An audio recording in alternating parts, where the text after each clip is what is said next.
Hello viewers, இன்றைக்கி நான் kitchen எப்படி இருக்குது பாருங்கள். கிச்சன் நான் க்ளீன் பண்ணிவிட்டு தான் நான் பிரேக்ஃபாஸ்ட்னாலோ லஞ்சுனாலோ சமைக்க போகிறேன். ஏன்னா எப்பயுமே நம்ம கிச்சனை ஒரு நாளைக்கு முன்னாடி நைட்டே கூட க்ளீன் பண்ணி வச்சா ரொம்ப நல்லது. ஆனால் நான் நைட்டு க்ளீன் பண்ணல, அதனால் பகலில் பண்ணிக்கலான்ட்டு கொஞ்சம் சோம்பேறித்தனம் விட்டுட்டேன். இப்போ க்ளீன் பண்ண போகிறேன். முதல்ல எல்லா ரூமையும் பெருக்கியாச்சு. எல்லா ரூமையும் பெருக்கிட்டு இப்போ கிச்சன் பெருக்கிறேன். முதல்ல நம்ம கிச்சனை க்ளீன் பண்ணிவிட்டு தான் எந்த வேலைனாலும் ஆரம்பிக்கணும். அப்படியே ஆரம்பிக்கக்கூடாது. கிச்சன் எப்போவுமே க்ளீனாக இருக்கணும். ஏன்னா நமக்கு சாப்பாடு போடுற இடமே கிச்சன் தான். அதனால் கிச்சன் எப்போவுமே க்ளீனாக வச்சுக்கிட்டா நமக்கே மைண்டில் ஒரு ஃப்ரீயாக இருக்கும் கிச்சன் க்ளீனாக இருக்கும்போது. இப்போ நான் என்ன பண்ண போகிறேன் பாருங்கள் எப்படி இருக்குது. இது இப்போ க்ளீன் பண்ண பிறகு அப்புறம் சமையல் பண்ணால் அதுக்கப்புறம் அதே மாதிரி தான் ஆகிடும். ஆனால் நம்ம பண்ணிக்கிட்டே இருக்கணும். அப்படி பண்ணிக்கிட்டே இருக்க முடியாத பட்சத்தில் டெய்லி ஓரளவுனாச்சும் க்ளீன் பண்ணி தான் வைக்கணும். இப்போ நான் முதல்ல கவுண்டர் டாப்பை க்ளீன் பண்ணிவிட்டு நான் டைரெக்டாக லஞ்சே செய்திட போகிறேன். இன்றைக்கி வேலை நிறைய இருக்கனால லஞ்சு பண்ண போகிறேன். லெமன் ரைஸும் இந்த காராமணி போட்டு கூட்டும் பண்ண போகிறேன். காராமணி ஊற வச்சுருக்கேன். எப்படி பண்ணலான்றதை பார்ப்போம். முதல்ல நம்ம கிச்சன் எப்படி க்ளீன் பண்ணலான்றதை பார்ப்போம். நான் மற்ற இடம்லாம் நல்லா பெருக்கிட்டேன். இப்போ கவுண்டர் டாப் தான் க்ளீன் பண்ணணும். கவுண்டர் டாப் ஒன்று ஒன்றா தொடச்சி வைக்க போகிறேன் க்ளீன் பண்ண. இப்போ நான் கவுண்டர் டாப் க்ளீன் பண்ண போகிறேன். முதல்ல நம்ம கழுவ வேண்டிய பாத்திரத்தெல்லாம் எடுத்து ஜிங்கில் போட்டுக்கலான்னு பார்க்குறேன். இந்த எண்ணெய் பாட்டில்லாம் இங்கே அடுக்கி வச்சுக்கலாம். எப்பவுமே எண்ணெய் பாட்டில்லாம் ஒரே இடத்துல இருந்தால் நல்லது. அதுக்கப்புறம் கழுவ வேண்டிய பாத்திரத்தில் எடுத்து இதில்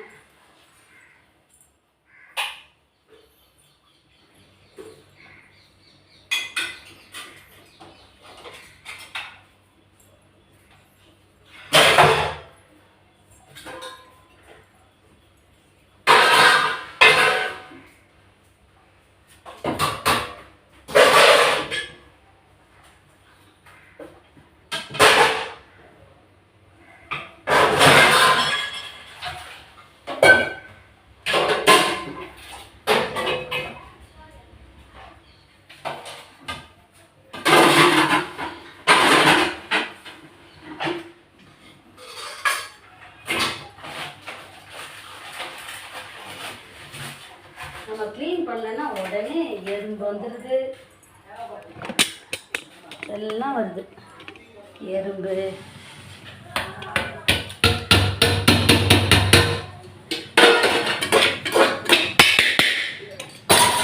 கிச்சன் சமையல் பண்ணுற இடம் மட்டும் எப்பவுமே சுத்தமாக இருந்தால் தான் நல்லாயிருக்கும். இவ்வளோ தேவையில்லாத பொருள் இருக்குது, வேஸ்ட்டு தான். முதல்ல அதெல்லாம் நம்ம எடுத்து போட்டு தனியாக அதை போட்டுருணும். இப்போ நம்ம வெறும் பாத்திரம் மட்டும்தான் கழுவுற மாதிரி.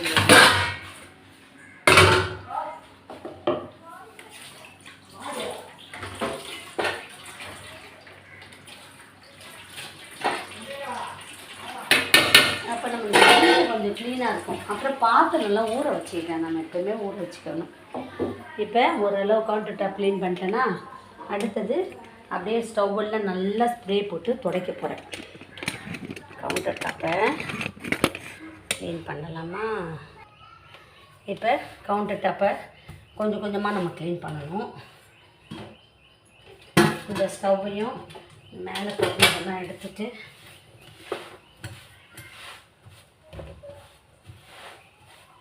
எவ்வளோ தூசி. நேற்று முட்டை தோசை பண்ணல, அதுதான். ஓகே, ஸ்டவ்வுக்கு கீழே இருக்க குப்பையெல்லாம் எடுத்தாச்சு. இனிமேல் ஸ்டவ் துடைக்கணும். அதில் இருக்க குப்பையை எடுத்துக்கிடணும்.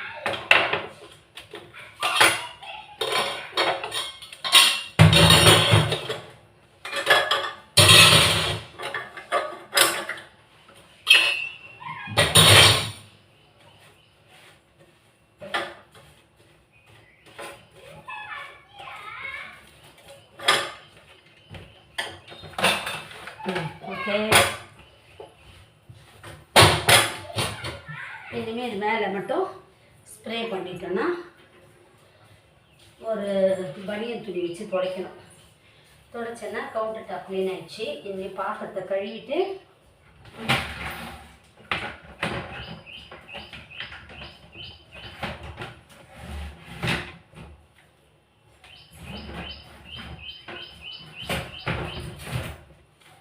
பாத்திரத்தை கழுவ வேண்டியதான்.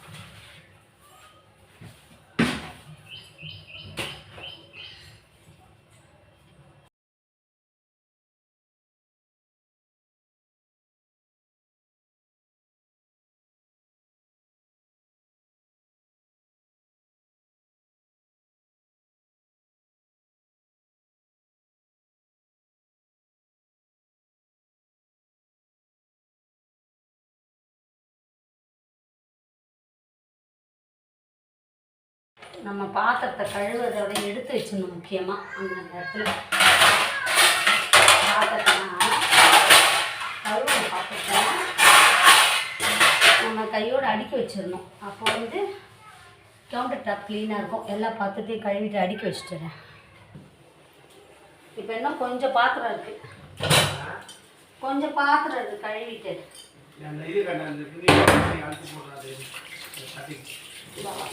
எவ்வளோ போடணுமோ போட்டுக்கோங்க. வாஷ் பேஷனை நல்லா கவுண்டர் டாப்லாம் சூப்பராக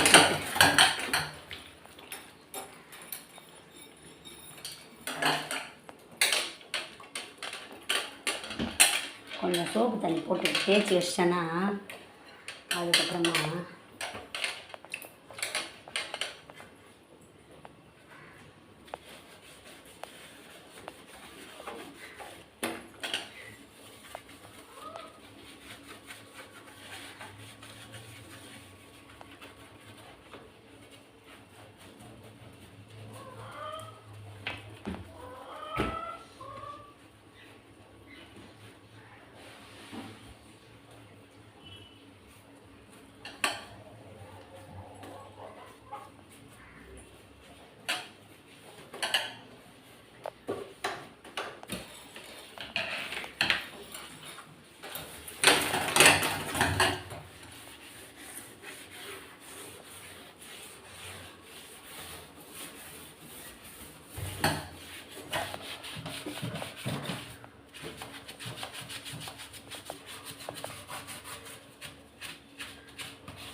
இந்த பனியன் துணி வச்சு துடைச்சாதான் நல்லா பளபளன்னு ஆயிடுது.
பலப்பலன்னு ஆச்சு கேஸ் ஸ்டவ்.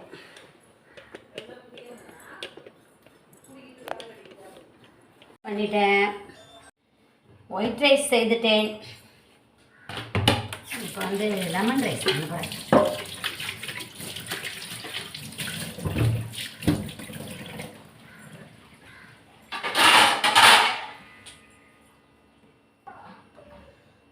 லெமன்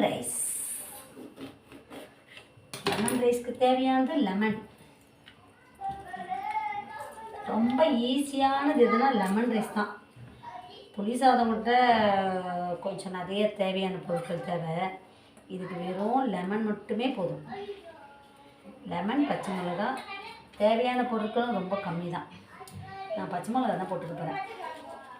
கொஞ்சம் சின்னதாக கட் பண்ணி எடுத்துக்கிறேன். பச்சை மிளகா, லெமன். கிச்சன்லாம் க்ளீன் பண்ணிட்டேன். நான் எப்போவுமே கிச்சன்லாம் க்ளீன் பண்ணிட்டு தான் வேலையை ஆரம்பிப்பேன். ரொம்ப அர்ஜென்ட்டு வெளியில் போகிறோன்னா கொஞ்சம் அப்படி அட்ஜஸ்ட் பண்ணி பண்ணுறது தான் வேலைகள்லாம். இப்போ நான் வந்து அடுப்பு பற்ற வச்சுக்க போகிறேன். இப்போ வந்து லெமன் ரைஸ் பண்ண போகிறேன் ஒரு கடாயில். ரொம்ப டேஸ்டான lemon rice. Taste and simple. இந்த கடை வேறு நல்லா கழுவணும், ரொம்ப கழுவு. ஓகே, நான் இந்த லெமன் ரைஸ்க்கு வந்து காராமணி கூட்டு பண்ண போகிறேன். லெமன் ரைஸ் எண்ணெய் ஊற்றிக்கிட்டேன்னா அடுத்தது கடுகு போட்டுக்கலாம்.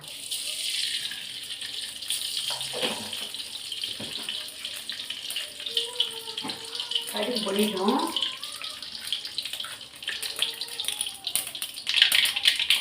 பெருங்காயத்தூள், கடலைப்பருப்பு,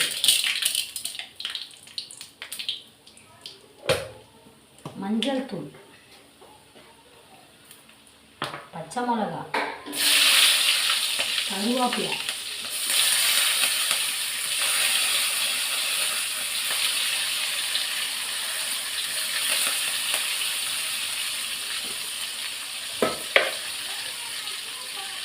சால்ட்டு, பிரட்டிக்கிறது.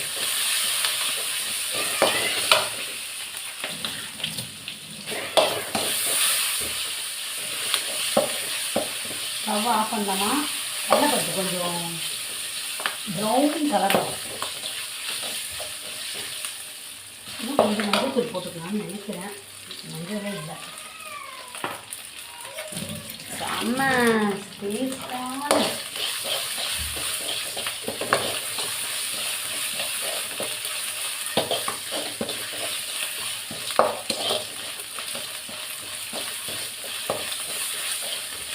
ஆஃப் பண்ணலாமா? ஸ்டவ் ஆஃப் பண்ணிட்டேன். ஸ்டவ் ஆஃப் பண்ண பிறகு நம்ம லெமன் விதையெல்லாம் எடுத்துட்டேன்.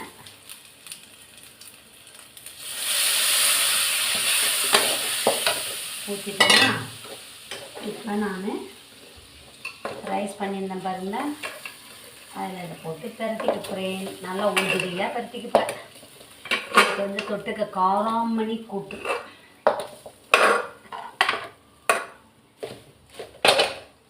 நல்ல புளிப்பு, உப்பு, காரம் எல்லாம் இருக்குது. சுவையான லெமன் ரைஸ் தயாராகிடுச்சு. இது நைட் வரைக்கும் தான் நல்லாயிருக்கும். இதாகிடுச்சா இனிமேல் காராமணி வந்து வேக போட்டு அது ஊற வச்சிட்டேன். நேற்றே காராமணி பேர் வாங்கி. இதுக்கு வந்து நம்ம உருளைக்கிழங்கு வறுவல் பண்ணலாம். சுவையான லெமன் ரைஸ் தயாராகிடுச்சு.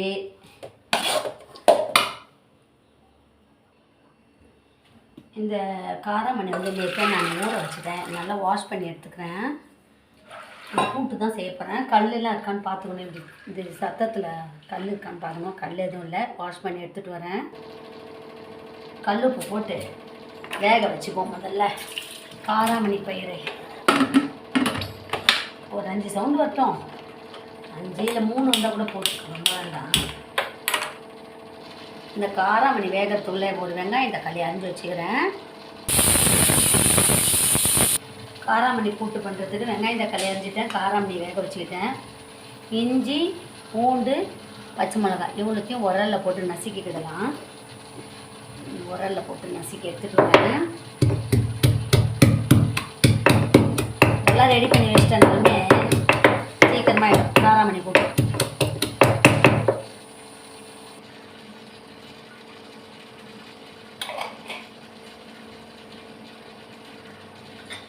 என்ன போட்டுக்கிட்டேன்னா இப்போ சோம்பு போட்டு தான் தாளிக்கணும்.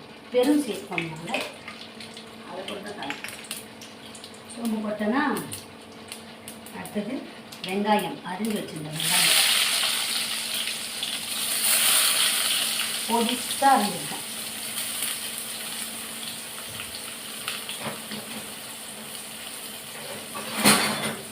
வெங்காயத்தை அரிஞ்சு அதையும் போட்டுட்டேன்னா வதக்கிட்டேன்னா இதோட நான் இஞ்சி பூண்டு பச்சை மிளகா உரல் இடிச்சு வச்சுருக்கேன்ல அதையும் இதில் போட்டுக்கிட்டேன்னா நம்ம லெமன் ரைஸு இது கொஞ்சம் வித்தியாசமாக இருக்கட்டுமேன்ட்டு தான் இந்த மாதிரி செய்கிறேன். காராமணி போட்டு கருவேப்பிலை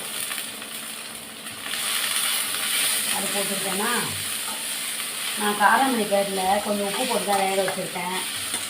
அதனால் இதில் உப்பு போட்டுக்கலாம் பொறுமையாக.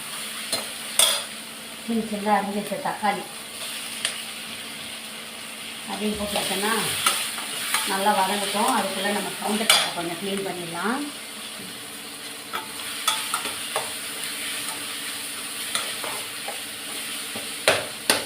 இது சாப்பாட்டு கூட போட்டு மிக்ஸ் பண்ணி சாப்பிட்லாம்.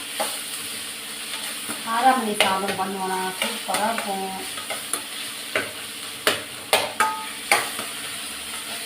இப்போ நான் குழம்பு போட்டுக்கிறேன். மளிகை ஜாமான் வாங்கணும். இப்போ நம்ம காராமணி வேக வச்சுருந்தோம் பார்த்தீங்களா, இந்த வேக வச்சுருந்த காராமணி இதோட ஊற்றிப்போம். இந்த தண்ணியெல்லாம் கீழே ஊற்ற வேண்டாம். இப்போ இதெல்லாம் போட்டு ஒன்றா மிக்ஸ் பண்ணிப்போம்.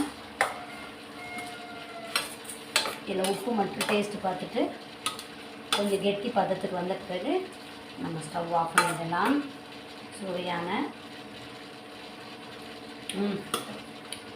நல்ல வேலை உப்பு போடலை, இதிலே உப்பு அதிகமாக இருக்குது. ஓகே, இப்போ இந்த டப்பாவை நான் கழுவி வச்சுருப்பேன். அப்போ தான் நம்ம மளிகை ஜாமான் வாங்கிட்டு வந்தால் இது வந்து சுத்தமாக இருக்கும் கொட்டும்போது. அதனால் இந்த டப்பாவை வாஷ் பண்ணி எடுத்துன்னு வந்துடுறேன். இந்த காராமணி வந்து கொஞ்சம் வாயு கொஞ்சம் அதிகமாக வரும், அது கேஸ் ட்ரபிள் வரும். அதனால் நான் இஞ்சி பூண்டுலாம் போட்டுக்கிட்டேன். எப்பவுமே பயிர் வகைகளே கொஞ்சம் கேஸ் ப்ராப்ளமாக தான் இருக்கும் சாப்பிட்டா. அதனால தான் நம்ம இஞ்சி பூண்டு போட்டுக்கிடணும் எப்பவுமே. இதில் இஞ்சி பூண்டு போட்டு பண்ணும்போது சுவையான காராமணி கூட்டு தயாராகிடுச்சு. இப்போ இதை வந்து நம்ம லெமன் ரைஸ்க்கு போட்டு சாப்பிட்டோன்னா ரொம்ப டேஸ்ட்டாக இருக்கும். பயிர் வெந்திருக்கா பார்ப்போமா? ஓகே, 3 விசில் சவுண்டு விட்டோம். சரியாக இருந்த மாதிரி தெரியல. அப்போ 5 சவுண்டு விடல காராமணிக்கு மட்டும். இப்போ இதிலே கொஞ்சம் நேரம் வெந்ததுனாலே போதும். இப்போ என்னுடைய கிச்சன் க்ளீன் ஆகிடுச்சு பாருங்கள். எல்லாம் சமையலும் முடிச்சுட்டேன், கிச்சனும் க்ளீன் பண்ணிட்டேன். இனிமேல் நம்ம ஃப்ரீயாக எந்த வேலை வேணாலும் செய்யலாம். வெளியில் ஷாப்பிங் போகலாம், எங்கே வேணாலும் கிளம்பலாம். இந்த மாதிரி நம்ம எல்லா வேலைகளும் முடிச்சு வச்சுட்டு கிளம்பும் போது நம்ம மைண்டுக்கே ரிலாக்ஸாக இருக்கும். வீட்டுக்கு வந்து நம்ம வீட்டை பார்க்கும்போது வீடு சுத்தமாக தான் இருக்குது அப்படிங்கும்போது நமக்கு மைண்டுக்கே ரிலாக்ஸாக இருக்கும். மோஸ்ட்லி வெளியெல்லாம் போகும்போது நம்ம வீட்டை க்ளீன் பண்ணி வச்சுட்டு போனாலுமே நல்லாயிருக்கும் வீடு. இப்போ காராமணி நல்லா கெட்டி பதத்துக்கு வச்சு இன்றைக்கி லஞ்ச் வந்து லெமன் ரைஸ் காராமணி கூட்டு. எப்பவுமே உருளைக்கிழங்கு பண்ணுவேன், அதுக்கு பதில் இன்றைக்கி லெமன் ரைஸும் காராமணி கூட்டும் பண்ணிட்டேன். உங்களுக்கு இந்த காராமணி கூட்டு நான் கிச்சன் எப்படி க்ளீன் பண்ணேன்றதையும் ஒரு வீடியோ போட்டிருக்கேன். இதில் கிச்சன் எப்படி க்ளீன் பண்ணேன், அடுத்தது காராமணி கூட்டு லெமன் ரைஸ் எப்படி இருக்குன்றத நல்லா இருந்துச்சுன்னா உங்களுக்கு பிடிச்சிருந்தா சேனலை லைக் பண்ணுங்கள், ஷேர் பண்ணுங்கள், சப்ஸ்கிரைப் பண்ணுங்கள். எங்கள் சேனலுக்கு எப்பவும் சப்போர்ட் பண்ணுங்கள். என்ன குறைகள் நிறைகள் இருந்தாலும் கமெண்ட் பண்ணுங்கள். தேங்க்யூ.